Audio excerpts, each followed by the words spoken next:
개혁주의.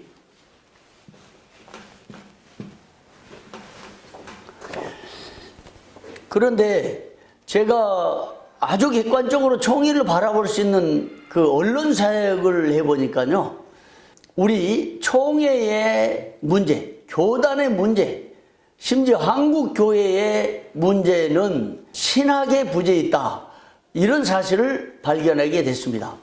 개혁신학이요?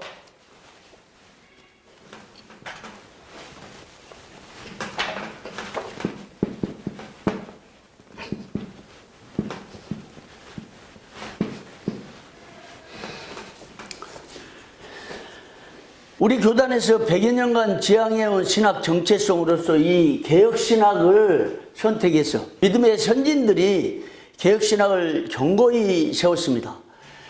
초기 우리 교단 역사를 보면 개혁신학을 바로 세우기 위해서 정치를 세웠더라고요. 그러니까 정치는 개혁신학에 입각한 정치를 냈어요. 개혁신학에 입각한 정치는 바로 칼빈주의 정치입니다. 그리고 개혁신학에 입각한 정치관,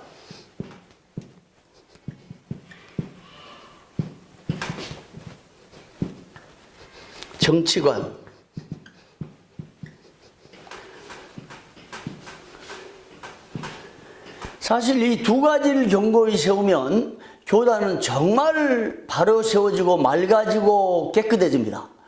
그런데 지금 현실을 진단해 보면요, 교단의 정치라는 것이 초기에 우리 믿음의 선진들이, 특히 박영용 박사님이 총회의 개혁신학을 바로 세운, 그 당시에는 개혁신학이라기보다는 정통 보수신학,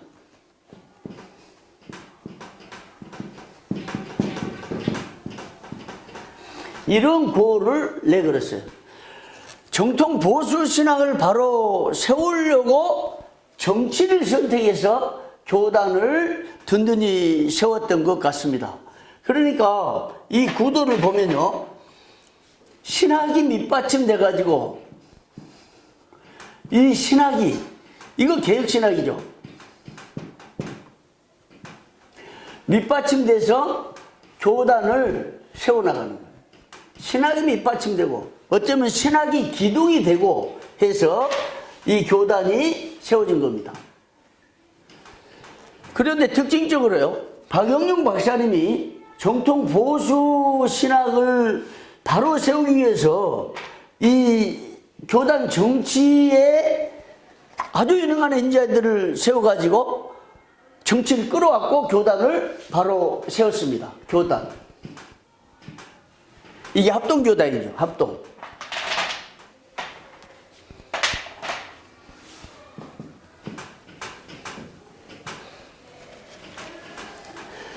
합동교단의 기둥은 개혁신학이고, 합동교단의 뿌리도 개혁신학이고, 합동교단을 든든히 견고히 세운 것도 개혁신학이 있어요.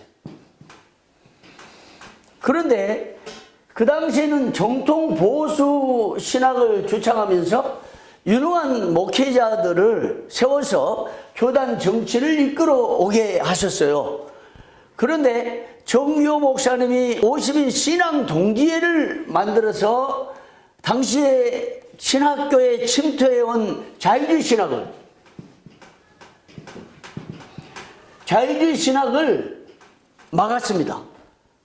물론 학생들이 진정서를 써가지고 총회 헌의해서 청원서를 내가지고 교단에서 이걸 막은 거죠.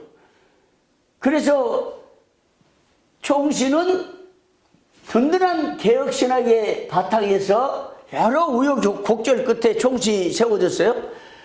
그 당시에 신학도로서 오신 신앙 동지회를 만들어서 자유주의 신학을 막으려고 했었던 정교 목사님이 이제 목사 안수를 받고 교단 총대로 나가고 정치에 관여하면서 정교 목사님은 하나 독특한 신학 체계를 세워서 외친 것 같아요. 그것이 칼빈주의.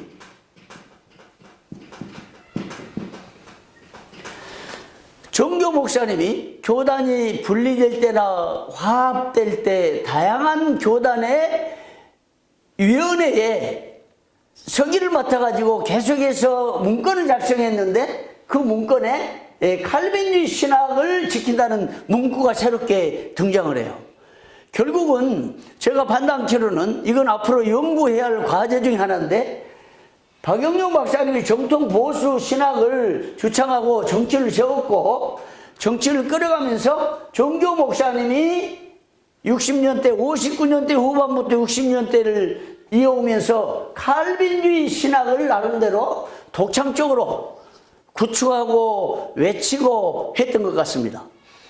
그래 정교 목사님의 그 정통 보수 신학의 형태는 그 이름을 칼빈주의로 내세워서 칼빈주의, 칼빈 사상을 계속해서 주창했던 것 같아요. 그런데요, 정교 목사님이 직접 쓰셨던 이 책 나의 나된 것은 이 회고록이 있어요. 나는 이 고백록을 읽고 정말 마음이 찡하고 감동적이고 어찌 이런 신앙 고백할 수 있을까?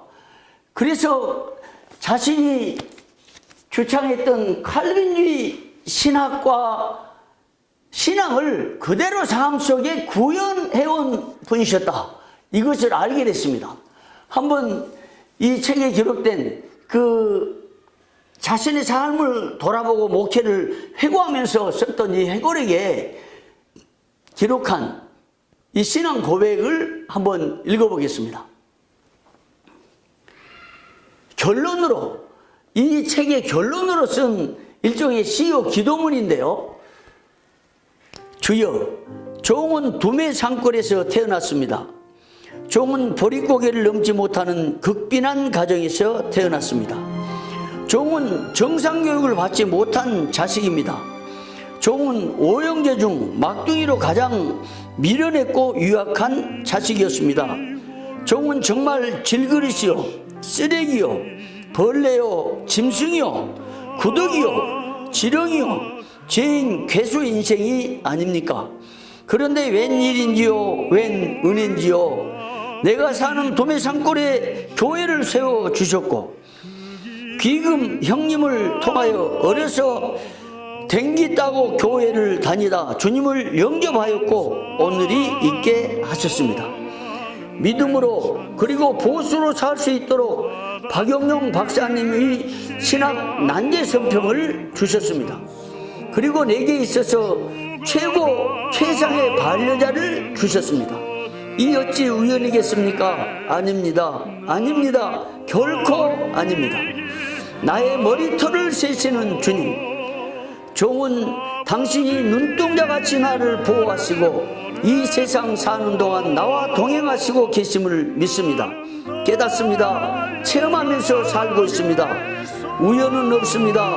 모두가 당신의 의지에 동정할 뿐입니다. 공중에 나는 새 들에 피어 들에 피는 공중에 나는 새 들에 피는 백합화 한 송이꽃 먼지 하나가 움직이는 것까지 주님의 뜻입니다. 작정입니다. 섭리입니다. 예정입니다. 당신의 주권은 절대입니다. 당신은 전지전능하십니다. 인간의 자유, 이는 주께서 인간이 자유인 것 같이 생각하게 하시는 주님의 의지요 주권이요 예정입니다. 오 주여, 나의 나된 것은 오직 당신뿐입니다. 오직 주님께만 영광 찬송, 영광 찬송, 감사입니다. 나는 이 마지막 고백록을 읽고 정말 눈물 나고 가슴이 찡하고, 이런 칼빈주의 신학으로, 이렇게 철저히 무장된 칼빈주의 신앙으로 우리 교단을 세워서 우리 교단 발전에 크게 기여해온 것을 생각할 때 가슴이 찡하고 눈물이 났습니다. 이게 칼빈주의예요. 여러분, 오늘날 개혁신학을 주장하고 칼빈주의를 외친 수많은 목회자들 또 교인들이 들어있지만은 내가 벌레요, 구더기요, 쓰레기요, 이런 고백을 하면서 하나님 앞에 죄인으로 선 사람이 과연 얼마나 있습니까? 우리 어렸을 때는 그 시골에서 농사짓다 오셔가지고 주일날 단정하게 차려입고 강단에 올라가서 장로님들 기도한 걸 들어보니까 이 벌레만도 못한 죄인, 마른 막대기만도 못한 죄인, 그런 회개 기도를 한 걸 봤어요. 근데 오늘날 강단의 기도는 그런 죄성에 대한 고백 거의 찾아보기 힘들지 않습니까?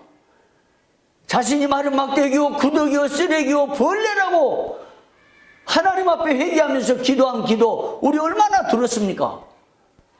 결국 우리 시대 영성이 퇴락하고 신앙이 무너지고 신앙이 무너진 이 요인 중에 하나는 이처럼 우리의 죄성을 바로 보지 못한 데 있다고 나는 보고 있습니다. 결국 신학의 문제예요. 교단이 문제가 생기고 사고가 발생하고 흔들리고 우리 사회에 바른 빛을 발하지 못하고 세상을 선도하지 못한 이유 중에 하나는 신앙이 무너지고 영성이 무너지고 십자가가 상실된 이것 때문이라는 것입니다. 그런 면에서 이 개혁주의 영성신학을 견고히 세움에 있어서 먼저 전제해야 될 것은 개혁주의가 무엇이냐 하는 것이에요. 이걸 생각할 때 우리 합동교단을 생각하고 우리 한국교회를 생각하면서 우리 현대교회의 문제가 뭐냐, 우리 교단의 문제가 뭐냐, 그리고 우리 개인 목사들의 문제가 뭐고 장로들의 문제가 뭐고 신학도들의 문제가 무엇이며 이 근본 원인을 좀 정리하고 점검해야 할 필요가 있기에 이 전제를 먼저 생각하는 거예요. 교단을 돌아보면 모두 다 신앙을 외치지만 이런 구더기와 같은 마른 막대기와 같은 쓰레기 같은 내 인생 하나님 앞에 고백한 사람은 거의 못 봤습니다. 여러분 이걸 회복해야 돼요. 나도 회복하고 여러분도 회복해야 됩니다. 칼빈주의가 무엇인지 아는 사람, 개혁주의가 무엇인지를 아는 사람은 먼저 이것을 회복해야 돼요.